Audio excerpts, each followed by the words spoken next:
If you too are a chronic overpacker, then this video is for you. I've done quite a bit of travel, like lived in an RV for a period of time where I had to cram my stuff into a tiny cabinet. I've also traveled internationally. I went to China for 2 weeks to complete our adoption of our daughter after lugging giant heavy suitcases, way overpacked backpacks, and a clingy toddler with me through the Beijing airport on bullet trains, all while having a high fever. I have just learned some really tough lessons about overpacking. So if you are a chronic overpacker like I am, this video is for you because, believe it or not, there are some tricks and some things that I've learned over the years to help us get into less luggage. My goal is to always get into carry-on only. Historically, that has been very hard for me. So if you watch those videos where people easily fit all their stuff for a 2-week trip into one carry-on bag and you're like, that's never going to happen, I feel you. But I have found some things that help make that happen. And then, of course, if you're not going to be going on a plane, my goal has become to get myself into, not me personally, into a weekender bag, but my stuff, my belongings,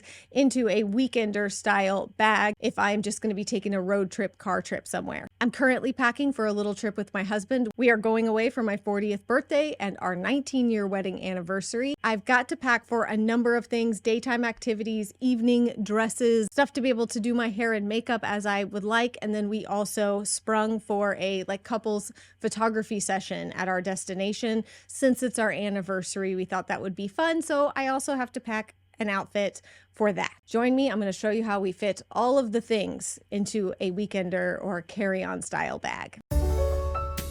I think for many of us, the struggle bus of fitting into smaller bags begins with toiletries because, well, if you've got hair, if you wear makeup, we've got to shave, we got all the things that we need to take care of at our destination. But I have found some really cool ways to pare down your toiletries and still have what you need and not have to run out and buy things. I know people are always like, you could just buy stuff when you get there. Yeah, sure, but also I don't want to have to do that.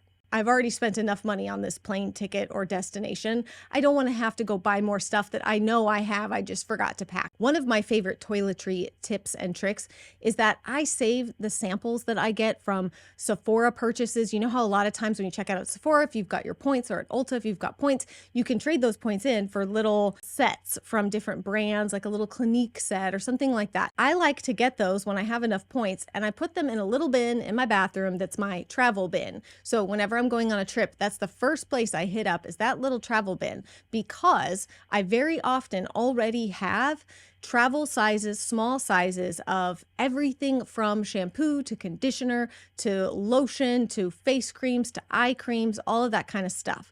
So it's very easy for me just to pull from that. Even shampoos and conditioners will come in the little tearaway packages that make them very easy to pack and very compact as far as the room that they take up in your luggage. But if you are trying to beat the whole liquids thing as well, and you want to be very careful there, my next recommendation is a bar of shampoo, a shampoo bar. This is a really cool thing that if you've never tried it before, it's nice at home too. It's not like it's only something you can use for travel, but it helps spare you that liquid weight in your bag and in your carry-on when you have your shampoo in a bar form. Super nice, super easy. If for whatever reason you have sensitive skin, you have special hair situation, whatever it is going on, that you really want to bring your stuff that you like, your good stuff, you don't want to compromise and just use travel or use what's in the hotel, I highly recommend getting the travel pots that you decant your own products into. I have these types of bottles that I can use for everything from foundation. I have like plastic ones with a pump on them, so that if maybe my foundation that I wear is in a glass bottle and I do not want to travel with that, I can decant some of that into one of the plastic ones with a little squeezy top. Now, obviously you can do that with a lot of things. You can put all kinds of creams, lotions, oils into those with a pump. They fit within the liquid size recommendations, and that allows you to bring your own products, your favorites. You can also use like these little tubs are made of silicone. You've got a little top that screws on and stays on nice and tight to keep your products, so you can put all kinds of things in here, whether it be lotion or cleanser oil, whatever your kind of go-to products are, you can decant them into these little pots. This is very affordable. I'll link to all of my sort of travel necessities, these different things that you can decant into, and all of the products that I talk about, I will link down below in the description box. Another cool thing that I have discovered are these toothpaste tablets. So this comes in a little metal tin, and it's got these, it looks like little mints in here, but they are not. They are toothpaste tablets. They break in half, so you don't have to use a whole one. You can use a half of one, you know, one for morning, one for evening, or I don't know how many times a day you brush your teeth, but that's how I use them. They are minty fresh. They prevent you from having that tooth, like having to bring a whole thing of toothpaste, the toothpaste goop, if it drips out or anything like that. This is so easy to travel with. And again, we're just trying to limit the liquids that we have in our bag, but it also helps you to fit your stuff into smaller bags easier, just makes travel easier in general. In terms of like body wash, again, you can decant your favorite body wash into something like that. But if I'm going to bring one, I like to bring this CeraVe, I believe is how you say this brand, CeraVe Foaming Cleansing Bar, because the hotel body wash is often not so good. And if you've got sensitive skin, you don't want to deal with that. I can use this and I can shave with this if I want to. If you do, but you don't want to deal with, again, the liquid, the pouring, all of that, you can try a lotion stick lotion balm. Now, I have different recipes and sometimes I make my own at home with essential oils and shea butter, and like I use some apricot oil and coconut oil, different combos for different lotion bars. If you want something that's affordable, easy, you don't have to go buy the supplies, make it yourself. This is from Vaseline. It's an all over body balm stick. So basically that's giving you like a travel lotion stick. This is also great to throw in your purse. This is fragrance free. It's just a very nice hydrating body balm that you can use, you know, your husband can use if he wants to use it. Again, there's no fluffy, fruity scents to it or anything. It's just a nice way to have some hydration lotion with you. Not going to spill out in your bag, not going to make a mess. For washing your face, obviously you have a lot of different options. Putting your cleansing oil or cleansing balm into one of the containers, taking it like that. The other thing that I like to do sometimes is to get these Olay daily facials. So these are water activated dry cloths. So they are dry. They come in a package like this, which of course you can open and just take the number that you need. If you're just going for a few days, you could just bring a few. These are fragrance free and sulfate free, and they are hydrating, but they're a 5-in-1 product. So they cleanse, remove your makeup. They act as a scrub, mask, and toner. It's all the things in one product, which is of course going to limit all the other things that you may be tempted to bring but don't need to, especially again if it's a short trip. Just take the few things that you need that are going to get you through that time. A few days without all the skincare products and stuff, we're going to be okay. We're going to survive, right? And it just saves quite a bit of space in your bag. My next like best kept secret, this is something that I've been doing for years, and recently I was on a trip with a number of women that I know. It was a work trip, but we're also friends, so those are the best kind of trips. And they kept asking me, where are you getting all these cute dresses and stuff that you're wearing? And I feel like it's just kind of one of the best kept secrets for really any time of year. There's a number of reasons why renting your clothes is an awesome option, because this is my favorite way to get really cute tops and dresses and outfits for trips and vacations without buying a bunch of stuff that I'm probably never going to wear again. Tops that are sort of ridiculous for my everyday life, but so fun for a trip or a vacation. Again, we're going to have our pictures done at our destination, so having a fun dress to wear, but something that I might not ever wear again. And I really don't want that sitting in my closet. The second piece to this, and one of my other friends was like, well, I just went on Amazon and bought a bunch of, you know, cheap dresses or whatever. To be honest, I'd rather not waste money on a bunch of clothes that now I have to figure out what to do with, because now I either have to try to keep those because I'll probably feel guilty about, well, I did pay for them. So now I've got all these dresses sitting in here and I'll probably never wear them again. So then you got to declutter them or figure out what to do with them. And if you're just going for like the cheapest thing on Amazon, you're likely not actually getting anything that's like really fun or different. Or what I do is, depending on the destination, you know, I kind of have, it sounds sort of stupid and ridiculous, but just hear me out, all right? Mentally, I have like a theme for the trip. Am I going somewhere tropical? Am I going somewhere cold? Is this a ski trip? Are we doing snow bunny attire? Are we doing, you know, tropical vacation attire, resort wear, if you will?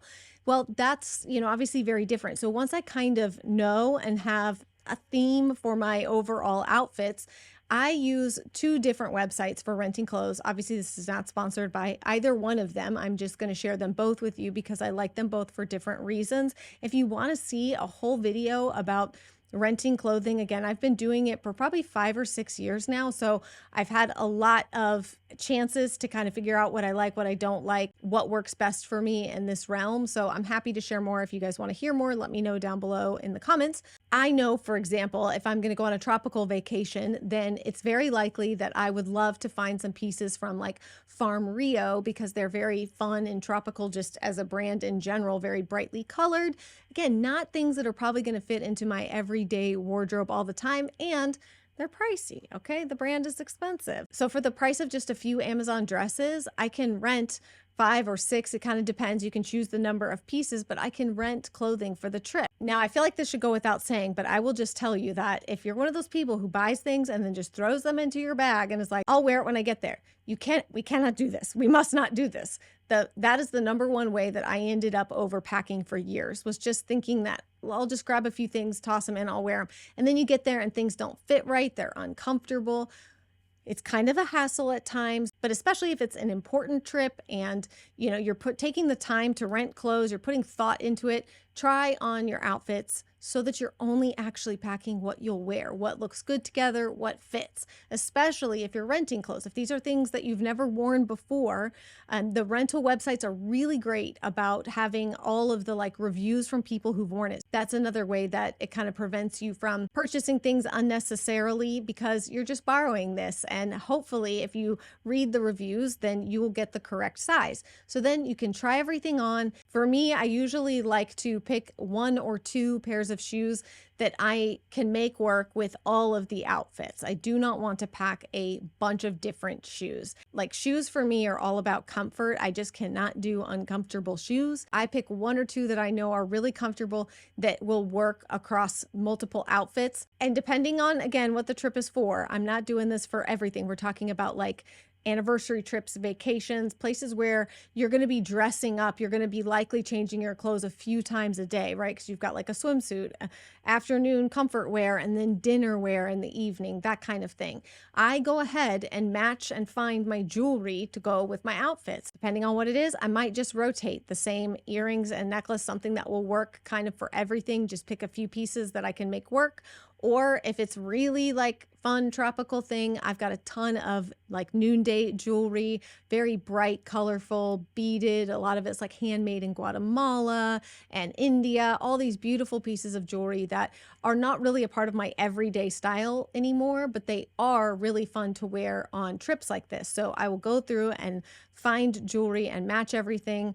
I pack them into little baggies so that they're separated. So each day when it's time to get dressed, I can just grab the outfit, grab the shoes that I know, grab my jewelry, and away I go. Makes it so much easier, especially if you've taken the time to try everything on, pare it down, edit it, what can be rotated, what can be worn more than once. The other thing I highly recommend that you do is either take pictures or videos of the outfits after you've put them on so that you can actually really see how they look. We all know that mirrors can be liars. They could be dirty little liars to us, and we think like, oh, this looks great. And then we see a picture later and we're like, that does not look how I thought that it did on me. We're getting into like share territory here with like, I never trust mirrors, so I take Polaroids. I'm not telling you to take Polaroids. I'm just saying, like, turn your phone on video, give yourself a 360 twirl so that you can really see how this outfit looks on you. Again, do not forget, do not forget. One of the most important things are your underwears, your undergarments, okay? Having the right bras, underwear, shapewear, the foundation garments for anything that you're packing for a trip like this is going to matter more than almost anything else, because it can make or break how you feel in something and how it ends up looking on you. Because if we've put the wrong kind of bra under there, it can mess everything up in this dress that you really loved, and now you got your bra straps hanging out weirdly, and that was not part of the look for you. So I highly recommend that you make sure that you have the proper foundation garments. Pack those. Don't forget those, okay? Don't forget them. If you've got dinners and you're bringing some nicer dresses, maybe on a cruise or something like that, I also highly recommend that you not forget and pack things like your nippies and some tape. some fashion tape, some rescue fashion tape, just in case. There's a lot of things that can tear, break, not fit correctly. Something changes a little bit and you end up needing to wear a different bra under it. We can save a lot of things with some good fashion tape or some nippies. Maybe you end up with a sunburn and you really can't wear that bra that you were planning on wearing. And so you just need to go like braless under this thing. The nippies will save you. And if you're one of the bigger Tata ladies, they do make nippies that are meant for bustier ladies that have like a lift to them. And by the way, even if you don't have bigger bust but you want the lift, they're great because they stick and then lift and stick. So highly recommend bringing your kind of fashion rescue things. They're light, they're small, they don't take up a ton of space, but will definitely come in clutch if you end up really needing them. I really try to limit my shoes to comfy shoes, a pair of like sandals, daily wear stuff that can be worn that's like cute but not fancy, and then one pair of potentially nicer shoes for dinner. Again, I'm not really like a heels person. I don't wear a lot of heels, and I have found that there's so many good, comfortable sandals that can be worn for day and night. That you can kind of dress them up or dress them down. So that really means that I try to limit to like comfy shoes, as in like tennis shoes, Converse, my New Balance sneakers, something really comfy, or maybe my slides, just depending on where I'm going. I have these slides from Target that I got in black and tan. They're all I wear like around the house and stuff most of the time, but they're just very, very comfortable. So I would bring something like that, and then a sandal that can be worn with my daytime outfits and hopefully maybe even some of my evening outfits. I really try to limit shoes. And then of course we have tech. I really try to limit the tech stuff that I bring. That's why, the chargers that you charge and they charge everything else are fantastic, because you can just plug them into the wall. And then the one that I have has USB and USB-C chargers on it. So it makes it very easy to charge basically anything that I'm bringing that needs a charge. I charge it and it charges them. Instead of me having to bring a bunch of different chargers and cables and all of that kind of stuff, I really try to limit tech, but I want to make sure I have that stuff because it's not always easy to find replacement tech that actually works and works decently well, that you're not going to spend an arm and a leg for if you forget that when you're traveling. Lotion, chapstick, things like that are not typically as expensive or difficult to find, but it can be challenging if you forget the right chargers, cables, that kind of thing. So I try to double check that and make sure I have exactly what I need for my tech that I'm going to be bringing. I bring my phone, obviously bring my phone, but I got to tell you that one thing I highly recommend is the Paper Shoot camera. It looks like a disposable camera, but you actually put an SD card in it. You can get different like filters for it and stuff. It gives you the look of like a film, like our old school like film cameras that we used to carry around. I think it's so fun, especially for vacation pictures, things that you kind of want to have like special difference, better than just a snap on your iPhone kind of a thing. You can get all kinds of different outside covers for them. It's so easy to use and so fun to use, and it really will help sort of commemorate your vacation and your trip and your travel in a way that just snapshots on your iPhone doesn't. Plus, if you're someone like me, who, especially when I'm traveling with my husband and hanging out, I don't want to have my phone out all the time. And taking pictures on our phone is an excuse that many folks use to have their phones out all the time. So it's great because you can put your phone away and just have your little old school paper shoot out. It's not old school. It's actually really cool technology, but it feels old school, which is so fun and different. It's one of those things I just think is really cool. So I highly recommend that. I will link to that down below in the description box as well. It's very nostalgic to help make your trip even more memorable.